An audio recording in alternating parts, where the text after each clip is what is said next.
স্বাগতম জানাইছো সকলোকে MS ward related নতুন এটা ভিডিওলৈ। আজি এইটো ভিডিওত আমি এটা অন্য ডাউট কোয়েশ্চন সলভ কৰিম আৰু কোয়েশ্চনটো হৈছে how to apply a watermark to a specific page in a document. অৰ্থাৎ এমএছ ওয়াৰ্ডৰ কোনো এটা স্পেসিফিক পেজত আমি কেনেকৈনো ওয়াটাৰমাৰ্ক দিম। আমি ওয়াটাৰমাৰ্ক সবেই দিব পাৰো, কিন্তু যদি ওয়াটাৰমাৰ্ক দিও গোটেইকেইটা পেজত আহি যায়। এই ভিডিওটোত আমি চাম যে আমাৰ চয়েস মতে আমি নিৰ্দিষ্ট কৰি লোৱা পেজত ওয়াটাৰমাৰ্ক দিম আৰু আমাৰ পজিশন মতে আমি য'ত দিব বিচাৰো তাতে আমি কেনেকৈনো দিব পাৰো। ওকে, আপোনালোকৰ যদি বেলেগ কোনো ডাউট কোয়েশ্চন থাকে তেতিয়াহ'লে ইয়াত এটা লিংক দিয়া আছে, ডেসক্ৰিপচনতো লিংকটো দিয়া আছে। লিংকটো ক্লিক কৰাৰ পিছত এনেকুৱা পেজ খুলিব গুগল ফৰ্মত, আৰু তাত আপোনালোকৰ যদি এমএছ ওয়াৰ্ড কিবা ডাউট থাকে, এমএছ ওয়াৰ্ড ৰিলেটেড বা এক্সেল ৰিলেটেড বা পাৱাৰ পইণ্ট ৰিলেটেড, তেতিয়াহ'লে ইয়াত আপোনালোকে নিজৰ কুৱেৰি কেইটা বা ডাউট কুৱেশ্যন কেইটা টাইপ কৰি সাবমিট কৰিব। ঠিক আছে, তাৰোপৰি আপোনালোকক জনাব বিচাৰোঁ যে এডিআৰই স্কিল টেষ্টৰ কাৰণে যেহেতু আমাৰ এক্সাম আহি আছে স্কিলৰ, যদি আপোনালোকে প্ৰেক্টিছৰ কাৰণে মক টেষ্ট ল'ব বিচাৰে তেতিয়াহ'লে এটা মক টেষ্টৰ সিৰিজ ল'ব পাৰিব, য'ত নেকি 15টা সেট ৰেডি কৰা হৈছে আৰু প্ৰথম তিনিটা আপোনালোকে ফ্ৰী অফ কষ্ট ইউজ কৰিব পাৰিব, আৰু তাৰ পিছত বাকি 12টা যদি আপোনালোকে এক্সেছ কৰিব বিচাৰে তেতিয়াহ'লে আপোনালোকে জাষ্ট 99 रुपीस পে কৰি গোটেই 15টা মক টেষ্ট ল'ব পাৰিব। তাৰে তিনিটা ফ্ৰী আৰু 12টা এডিশনাল যিকেইটা আছে সেইকেইটা আপোনালোকে আপগ্ৰেড কৰিব পাৰিব। ঠিক আছে, তেতিয়াহ'লে আজিৰ আমি কুৱেশ্যনটো চাই লওঁ। কুৱেশ্যনটো কি আছিলে যে how to apply a watermark to a specific page in a document. মই প্ৰথমতে এমএছ ৱৰ্ডৰ এটা ডকুমেণ্ট খুলি লৈছোঁ। ধৰি লৈছোঁ এইটো এমএছ ৱৰ্ডৰ ডকুমেণ্ট আৰু ইয়াত কি হৈছে ছিংগল পেজে আছে, নহয় জানো? ইয়াত ছিংগল পেজ আছে, মই আপোনালোকক দেখাই দিছোঁ। এইটো ছিংগল পেজে আছে, এখন পেজ আছে বা লেফ্ট ছাইডত তলত ইয়াত লিখাও আছে যে পেজ 1 of 1, ৰাইট। এতিয়া যদি আমি ৱাটাৰমাৰ্ক দিব লাগে আমি ক'ৰ পৰা দিওঁ? ডিজাইনত পাম, যিহেতু মই আপগ্ৰেড ভাৰ্চন ইউজ কৰি আছোঁ। আপোনালোকে যিটো ভাৰ্চন হয় সেই ভাৰ্চনৰ মতে চাই ল'ব, ইনচাৰ্টতো থাকিব পাৰে বা পেজ ছেটআপতো থাকিব পাৰে। মই যিহেতু আপগ্ৰেড ভাৰ্চন ইউজ কৰি আছোঁ এমএছ অফিচৰ যিটো 2024 ভাৰ্চন, তাত ডিজাইনত আছে, ডিজাইনৰ ৰাইট ছাইডত পেজ বেকগ্ৰাউণ্ডত তাতে ৱাটাৰমাৰ্ক বুলি অপশ্যন আছে। ৱাটাৰমাৰ্ক অপশ্যনত ক্লিক কৰাৰ পিছত বাই ডিফল্ট কিছুমান থাকে, যেনে কনফিডেঞ্চিয়েল থাকে, তাৰপিছত ডিছক্লেইমাৰ্ছ এইবোৰ থাকিব, তাৰপিছত আৰ্জেণ্ট এইবিলাক থাকিব।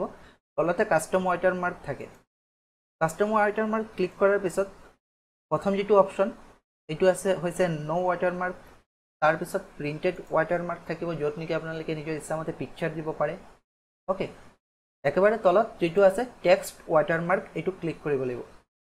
ক্লিক কৰাৰ পিছত লেংগুৱেজ আছে, আমি লেংগুৱেজ চিলেক্ট কৰাই থাকে বাই ডিফল্ট। টেক্সট আছে, টেক্সটটো আমি নিজৰ ইচ্ছামতে দিব পাৰোঁ। ফৰ এক্সাম্পল মই যদি দিওঁ, মই নিজৰ ইউটিউব চেনেলটোৰ নামেই দিছোঁ।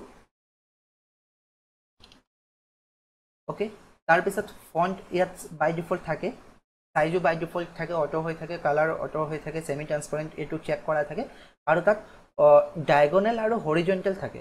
ডায়গনেল থাকিলে কি হ'ব, এনেকৈ বেকাকৈ হ'ব, ৰাইট, আৰু হৰিজণ্টেল থাকিলে চিধা হ'ব। অ'কে, এইটো হৈছে ৱাটাৰমাৰ্ক দিয়াৰ প্ৰচেছ। আৰু তাৰপিছত যদি মই ক্ল'জ কৰি পুনৰ নতুন এটা পেজ লওঁ, কণ্ট্ৰল এণ্টাৰ প্ৰেছ কৰাৰ পিছত চাব ছেকেণ্ড পেজতো ৱাটাৰমাৰ্ক আহি গৈছে। দেন এগেইন যদি মই এণ্টাৰ প্ৰেছ কৰোঁ, কণ্ট্ৰল আৰু এণ্টাৰ প্ৰেছ কৰোঁ, তেতিয়াহ'লেও থাৰ্ড পেজতো ৱাটাৰমাৰ্ক আহিছে, বাট কি হৈছে একেধৰণৰ আহিছে। এতিয়া মোৰ কথা হ'ল এইটো হৈছে ফাৰ্ষ্ট পেজ, নহয় জানো? এইটো ছেকেণ্ড পেজ, এইটো হৈছে থাৰ্ড পেজ, আৰু ইয়াত আছিলে এইটো ফাৰ্ষ্ট পেজ। অ'কে, এই ফাৰ্ষ্ট পেজটো ৱাটাৰমাৰ্ক আছে, এতিয়া ছেকেণ্ড পেজতো ৱাটাৰমাৰ্ক আছে, আৰু থাৰ্ড পেজতো ৱাটাৰমাৰ্ক। এতিয়া মোৰ প্ৰয়োজন হৈছে যে মই অকল ছেকেণ্ড পেজতহে দিম, ফাৰ্ষ্ট পেজ আৰু থাৰ্ড পেজত নিদিওঁ। অ'কে, ফাৰ্ষ্ট পেজ আৰু থাৰ্ড পেজত নিদিওঁ, অনলি ছেকেণ্ড পেজত দিম। তাৰ কাৰণে কি কৰিম, আমি য'ত নেকি হেডাৰ এড কৰিবলৈ ওপৰত ডাবল ক্লিক কৰোঁ, অ'কে, ওপৰত ডাবল ক্লিক কৰোঁ, ফাৰ্ষ্ট পেজৰ ওপৰতে ডাবল ক্লিক কৰিব, হেডাৰ অ'পেন হৈ যাব। হেডাৰ অ'পেন হোৱাৰ পিছত আপোনালোকে ৱাটাৰমাৰ্কত যাব, যিকোনো পেজতে গ'লে হ'ব ৱাটাৰমাৰ্ক যোৱাৰ পিছত তাত ক্লিক কৰিব, ক্লিক কৰিলে চিলেক্ট হ'ব। চিলেক্ট কৰাৰ পিছত কণ্ট্ৰল C প্ৰেছ কৰিব, কপি কৰিবলৈ কণ্ট্ৰল C প্ৰেছ কৰাৰ পিছত আপোনালোকে তাৰপিছত ডিলিট কৰি দিব। ডিলিট কৰাৰ লগে লগে গোটেই পেজৰ পৰা ৱাটাৰমাৰ্ক গুচি গ'ল।